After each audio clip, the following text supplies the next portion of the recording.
Tinha feito essa associação ainda, até porque eu acho que todos nós que estávamos lá envolvidos estávamos, né, muito... mas tem uma coisa que eu gostei muito, assim, eu achei fantástico, assim, eu gostei muito do filme da Juliana, assim. Enfim, eu achei que a sessão tinha a ver, não sabia exatamente por que, te ouvindo falar isso, acho que estimula a gente a pensar um pouco sobre isso, mas tem uma coisa que eu gosto muito no filme da Juliana, que é no momento final em que elas olham pela janela, né, e falam, daqui a 75 anos esse cometa vai passar novamente, como que vai ser o mundo depois desse tempo? E aí você tem uma sensação, né, de como que nós estamos atrasados, né, vamos dizer assim, a gente tem uma espera longa ainda, de 75 anos, para que, de repente, alguma coisa tenha se transformado, para que esse entrincheiramento, vamos dizer assim, dessas sensibilidades ou dessas pessoas que estão... Porque são dois filmes de trincheira mesmo, né, alegóricos, assim, mas de sensibilidades, vamos dizer assim, entrincheiradas nas suas situações. E eu acho que talvez, assim, talvez forçando uma associação, mas para nós também, assim, o encerramento do nosso filme do Arábia também tem uma espécie de recolhimento, assim, de latência, vamos dizer assim, que tem alguma energia acumulada ali e ela não está pronta, talvez, para aparecer de uma vez toda ali, vamos dizer assim. Talvez a gente ainda tenha que esperar um pouco, assim, para que essa sensibilidade possa chegar ao seu momento, vamos dizer assim, o seu momento em que ela possa realmente transformar a relação entre as pessoas, transformar socialmente o país onde a gente vive. Então, num certo sentido, eu acho que são dois filmes que têm um gesto de utópico, se eu posso dizer assim, no certo sentido de apontar para o futuro, mas também é louco isso, assim, porque a gente está sempre discutindo uma certa urgência das coisas, e acho que isso é fundamental, mas acho que os dois filmes também estão ali um pouco, talvez frustrados, assim, mas também mobilizados por essa espera, assim, por essa espécie de latência, assim, desse porvir, assim, de alguma coisa que eu acho que ainda vai acontecer. E não que seja necessário esperar, né? Eu acho que em ambas as situações as pessoas envolvidas estão preocupadas em mudar o seu momento naquele agora, assim, mas talvez isso não seja possível. Enfim, acho que tem uma espera, uma latência dessa energia, dessa sensibilidade que não consegue acontecer no nosso presente, né, eu acho. Mas que surge ali com uma certa resistência também, obviamente. Seguimos Daniel agora. Daniel Oliveira, Jornal Tempo. Bom dia. Eu queria começar dando parabéns para a equipe do Curta, de que eu gosto muito, gostei muito, e pedir talvez um pouco de licença, assim, para falar. Ontem, no final da sessão, eu falei com o Afonso, e eu queria repetir agora para o João e para a equipe inteira, sabe? Porque eu acho que francês serve para isso, então, sabe, puta filme do caralho, sabe? Puta filme do caralho, se quiser usar, sabe, essa aspa, sabe, no DVD, no trailer, sabe, pode colocar lá, puta filme do caralho. Jornal Tempo, assim, porque parabéns. E tem um monte de... Publicar. Pode publicar.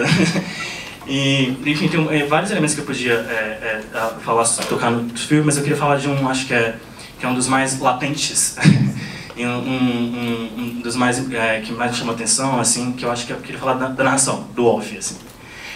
Porque eu acho que você subverte ali com ele, acho que a primeira regra do cinema, assim, que é mostre e não conte. Em alguns momentos ali vocês estão contando e não mostrando, em alguns momentos. Isso eu acho que pode incomodar algumas pessoas, assim.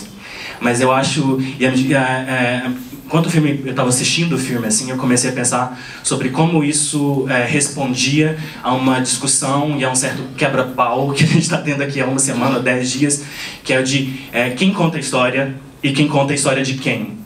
Assim, sabe? E eu comecei a pensar muito de como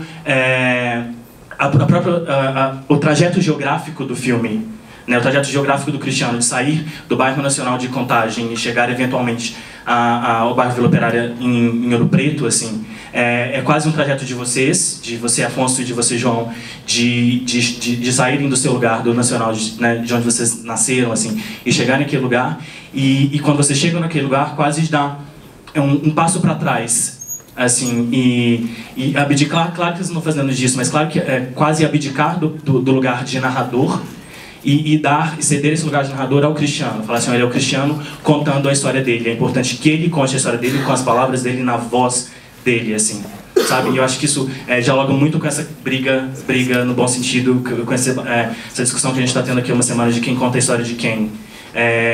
E eu queria, na verdade, a pergunta eu queria que você falasse um pouco da realização desse off, da direção do Juninho na gravação desse off, porque eu acho que aquele off, aquela narração, ela tem muito de atuação, ela tem um sentimento ali, ela tem uma verdade, ela tem uma história que é muito performance, assim, naquela voz. É muito uma performance emocionante, uma puta performance, assim. E eu queria que vocês falassem como que foi conseguir e construir isso com o Juninho, assim, porque a gente acha que gravar off é entrar no estúdio, dar play e ler esse texto aqui, e eu vejo ali um trabalho de direção e de construção de uma história muito latente, assim. Eu queria que vocês falassem de como foi construir essa parte tão fundamental do filme, né, você, direção e ator, assim. Eu acho que do off, tudo isso que você está marcando, que de fato é sim um fato. Eu gravar esse off, ele passa por uma certeza clara de que aquilo era um trabalho de atuação, também era a continuidade da atuação, só que na verdade pra gente era a continuidade de outras coisas também, era a continuidade do roteiro. O off, o filme sempre teve, o nosso roteiro sempre teve uma grande parte de off. Era o que a gente queria desde quando a gente começou a esboçar a narrativa. Só que o off que tinha no roteiro era completamente diferente do off que está no filme. E a gente gravou esse off, acho que se não me engano, 3 vezes inteira. E reescreveu ele as 3 vezes. E aí eu acho que esse trabalho de reescrita e de achar a sintonia fina entre o que a gente queria em termos de palavras e de atuação tem a ver com o que você disse no preâmbulo da sua pergunta, que é tentar encontrar, então, vamos dizer assim, a voz desse personagem, que não é só uma voz, é uma perspectiva. E a perspectiva também não é só um olhar, é quem que é essa pessoa, o que que essa pessoa pode dizer. E aí, pra gente era importante ter uma noção muito clara de que o Cristiano, ele não era o Juninho, nosso filme não seria um filme que a gente tentaria ficcionalizar uma existência prévia, mas ele também não seria só a gente. O Cristiano é um entre-caminho entre o que é nós, o que sou eu e o João enquanto pessoas que estão querendo fazer um filme, e o que é o Juninho enquanto pessoa real, enquanto ator também. E para achar esse meio do caminho, para achar construir esse personagem, né, construir a sua sensibilidade, foi que a gente teve que trabalhar mesmo, tivemos que pelejar para poder encontrar as palavras corretas, porque quando a gente ia gravar, algumas coisas não ficavam boas, não tinha nada a ver com o Juninho, ele não falaria daquela maneira. Outras coisas a gente tinha que forçar para ele que ele saísse do seu próprio registro e desafiar ele a encontrar a voz desse personagem, entendeu? E o que eu acho, um fato que eu acho curioso assim na gravação de off, né, é que também revela um pouco do processo do roteiro do filme, é que na verdade o roteiro não tinha final quando a gente gravou. A gente gravou o filme em 3 anos, 2014, 2015, 2016. Em 2015 foi a maior parte das gravações, a gente saiu de 2015 sem ter propriamente um final no filme. A gente não sabia como o filme acabava. E no roteiro estava previsto outra forma. E quando a gente começou a gravar esse off para montar, em 2016, esse final não estava tão consolidado, não estava tão imaginado. E o Juninho não sabia como terminava o filme. Eu não sabia como terminava o filme. E foi muito massa, cara. Assim, acho que uma das lembranças mais legais que eu tenho do processo do filme foi quando o Juninho viu aquele texto e ele entendeu para onde o filme ia. E foi muito bonito que a gente tinha um processo que a gente também respeitava muito o tempo dele, o tempo de acostume com algumas palavras dele, o tempo de internalização desse texto. E mais, um dado que eu acho que conecta com esse processo é que a maioria das vezes ele também tinha que decorar o texto. Era mais do que ler, não era uma leitura. Ele tinha que falar aquilo. E foi muito massa quando ele entendeu o que era o filme, e aí a gente tinha, às vezes, ficava cortando, e gravava com vários pedaços, gravava meio separado, e aí quando ele pegou esse texto, a gente falou assim, aí, vamos gravar um pedacinho? Então ele, não, espera. Não, vamos, tu não quer gravar só o primeiro o parágrafo? Eu falei, não, eu quero gravar tudo. Eu disse, não, mas espera, você não quer tentar? Não, dá um tempo que eu vou entender todo esse texto, eu vou mandar ele de primeiro. E ele fez de primeiro, só que a gente repetiu e tal, fez, mas é legal essa predisposição e o que aquilo significou para ele também, enquanto ator, entendeu?